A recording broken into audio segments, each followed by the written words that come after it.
Fifth generation stealth fighter aircraft யாருனாலும் தயாரிக்கலாம். But அதோட இன்ஜினை தயாரிக்கிறது ஒரு சில நாடுகள் மட்டும்தான். அதுல முக்கியமான இன்ஜின் AL-51 ரஷ்யா தயாரிச்சிட்டு இருக்காங்க. இந்த AL-51 இன்ஜினை தான் நம்ம சுகாய் Su-57ல யூஸ் பண்ணிக்கிட்டு இருக்கோம். அது மட்டும் இல்லாம இது வித்தவுட் ஆஃப்டர் பர்னர் மூலயமாவே ஒரு ஹையர் ட்ரை த்ரஸ்ட்டை கிரியேட் பண்ண முடியும். இதோட இன்னொரு சிறப்பம்சம் என்னன்னா இதால சூப்பர் சோனிக் ஸ்பீடையும் அட்டைன் பண்ண முடியும்.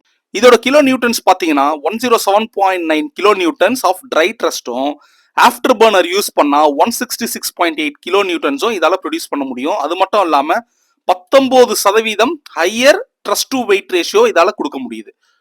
இந்த இன்ஜினோட புதுவிதமான நாசில் ரேடியேஷனையும் இன்ஃப்ராரெட் சிக்னேச்சரையும் கம்மி பண்றதுக்கு இது ரொம்பவே உதவுது. அது மட்டும் இல்லாம இந்த இன்ஜினை இன்னும் ஸ்டெல்த்தா மாத்துது.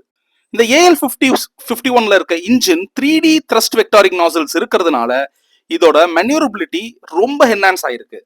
இந்த AL-51 இன்ஜினோட இன்னொரு சிறப்பம்சம் என்னன்னா இதோட FADEC சிஸ்டம் தான். அதாவது full authority digital engine control. இது என்ன பண்ணுதுன்னு பார்க்கும்பொழுது இன்ஜின் பெர்ஃபார்மன்ஸ் ரியல் டைம்லயும் இதோட ரிலையபிலிட்டியை எப்படி பூஸ்ட் பண்றதுனோ அதே மாதிரி இதோட மெயின்டெனன்ஸை ரொம்ப சிம்பிளிஃபை பண்ணுதுன்னே சொல்லலாம்.